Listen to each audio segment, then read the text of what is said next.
Olha, no começo do século XX, os perfumes passaram a ser idealizados pelos ateliês de alta costura europeus. E desde então, as fragrâncias têm a mesma importância que a passarela para as grandes marcas. Os perfumes também seguem tendências e movimentam, claro, milhões. É um mercado em que o Brasil é líder mundial, sabia disso? Bom, a repórter Renata Betti está no Rio de Janeiro com um convidado e conta mais pra gente. Renata, muito bom dia para você. Perfume também sai de moda? Sim, pode ou não sair de moda, viu? Bom dia, Luciano, Raquel. Eu estou aqui com o Gabriel de Linage. Ele é diretor de fragrâncias de uma grande empresa francesa no Rio de Janeiro, de cosméticos. E ele vai explicar pra gente por que o perfume pode ou não sair de moda e como se cria, né? Um perfume aí da estação. Bom dia, pai. Bom dia, Renata. Bom, na verdade, a cada estação tem desejos diferentes. Então, para o inverno, você precisa de perfume mais carinhoso, mais marcante. E para verão, bom, habitualmente, pessoas preferem coisas mais leves, mais soltas, com notas mais cítricas. Então, a gente trabalha o perfume assim para responder a esses desejos, com notas mais leves, mais cítricas, com uma concentração de perfume mais menor para o verão. Então, funciona assim. E quando que o perfume sai de moda, né? Quando a gente pode, vocês sabem quando está na hora de tirar ou não o perfume do mercado? Bom, é uma boa pergunta, porque para fazer um grande sucesso, o perfume tem que estar em sintonia com a época.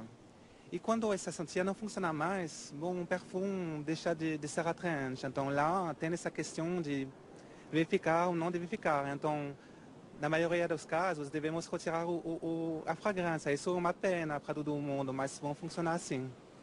É como a moda, né? Como a roupa. Exatamente. Quando você gostar de uma roupa, bom, não vai a próxima temporada não vai existir mais. Funciona assim. E como é que surgem os clássicos, né? Como tem as roupas, o tubinho preto que não sai de moda, também tem os perfumes que não saem de moda, que estão há décadas no mercado. Como isso acontece?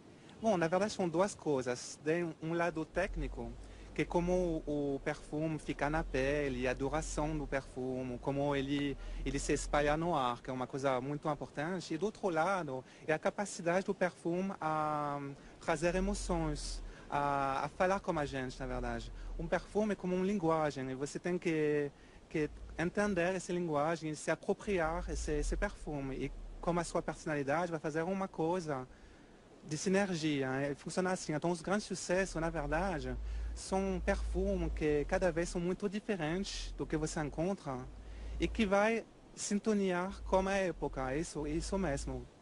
E quantos anos pode durar o mesmo perfume? Pode durar 100 anos. Tem perfume lá no mercado que dura muito tempo, porque são coisas que dão lembranças, que estão muito ricos de emoções, e isso funciona não para sempre, mas para muito tempo. Legal. Bom, eu acho que assim, o Brasil é o maior produtor, né? Hoje é o maior... É o primeiro mercado no mundo, sim.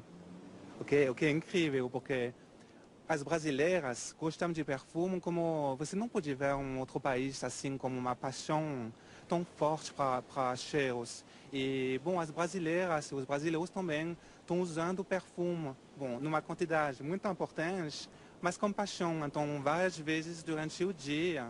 Isso faz que o mercado agora está enorme.